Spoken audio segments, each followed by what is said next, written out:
ଏଇଟା ଆଜ୍ଞା 12 ବଜା ରାତିରେ ଚାର୍ଜ କରିଦେଲି କାଣା ଚାର୍ଜ କଲେ? ମୋବାଇଲ। ହଁ।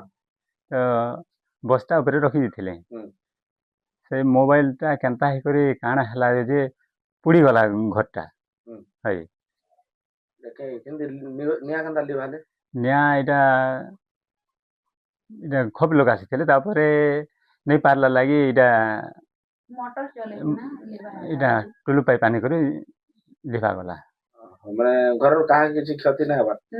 ଘରର କିଛି କ୍ଷତି ତ ନାଇଁ ହେନା, କାଣା କାଣା କ୍ଷତି? କୁକୁଡ଼ା ମାନେ ଏଇଟା ହେଲା ଆରୁ ଯେତ୍କି ହଏ ସେଟା ମାନେ ପୁଡ଼ିଗଲା। ଆପଣଙ୍କ କ୍ଷତି କାଣା କାଣା ହେଇଛି? ଆମରଟା ଆଜ୍ଞା ଯେତ୍କି ବସ୍ତା ଏଇଟା ଦରି ତ୍ରିପାଲ ଏଇଟା ଫ୍ୟାନ୍ ଏଇଟା ଆମର ଥିଲା ସାମାନ ପତ୍ର ମାନେ ପୁଡ଼ିଗଲା। ଚାଉଲ ଚୁଲା ବି ଯେନ୍ଟା ଥିଲା ସବୁ ହଁ ପୋଡ଼ି ଯାଇଛି ଆଜ୍ଞା। ସବୁ ପୋଡ଼ି ଯାଇଛି, କପଡ଼ା ଲତା ସବୁ ପୋଡ଼ି ଯାଇଛି। ତ ବର୍ତ୍ତମାନ କାଣା ଚାହୁଁଛ?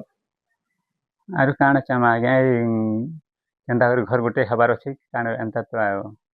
ପରିଚୟ ସାର୍? ସାର୍ ମୋ ନାଁ ଦ୍ରୋଣାଚାର୍ଯ୍ୟ ଜାନି କନ୍ଧବ୍ରାଣୀଗୁଡ଼ାର। ମୁଇଁ ତାଙ୍କର ପାଖରେ ରହିଛି, ଘର ଲାଗିକରି ରହିଛେ। ତ କାଣା ହେଇଛି କି ଯେତେବେଲେ ସେମାନେ କହୁଥିଲେ ଯେ ରାତି 12ଟାରେ ଚାର୍ଜ କରିଦେଲି, ତାପରେ ବସ୍ତା ଉପରେ ରଖିଦେଇଥିଲି ଆଉ ମୋବାଇଲଟା ସେକେନୁ ବୋଧେ ପୁଡ଼ି ଯାଇଥିବା।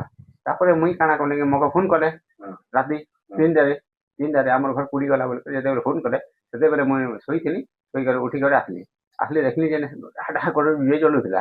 ଜଳିଲା ପରେ କାଣା କଲେ କି ସବୁ ଲୋକ ତ ଲାଇନ୍ ତ ଥିଲା, ଲାଇନ୍ ସାଙ୍ଗେ ସାଙ୍ଗେ କାଟିଦେଲି ଆଉ ସେନ ଭିତରକେ ଯାଇକରି ସେନ ଆରୁ ବାକିଟା ଥିଲେ ମୋର ଭାଇମାନେ ସବୁ ଥିଲେ, ଆମର ପାଖ ପଡ଼ିଶା ଲୋକମାନେ ବି ଥିଲେ।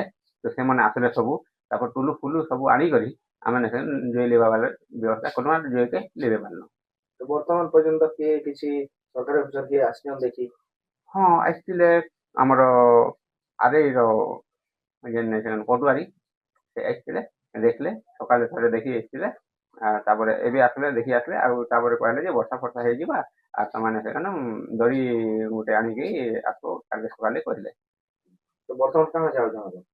ବର୍ତ୍ତମାନ ତ ସେ ତ କହିଲେ କି କହିଲେ ତାର ଘର ପୋଡ଼ି ଯାଇଛି, ତ ନିରୀହ ପରା ସେ ଜୀବନ ଯାପନ କରୁଛି, ତ ତାକେ ସରକାର ଯାହା ସୁବିଧା ଦେବେ ଘର ଭଡ଼ା କି ଯାହା ବି ମରାମତି ଲାଗି ଯାହା ବି ସୁବିଧା ହଉ ସେଟା ଦେଲେ ଆମେ ଖୁସି ହେମୁ। କେତେ ଜଣ ରହୁଛନ୍ ଘରେ? ଘରେ 4 ଜଣ ରହସନ୍, ତାଙ୍କର ବାପା ରହସନ୍ ସିଆଡ଼େ ରହସନ୍ ସେମାନେ।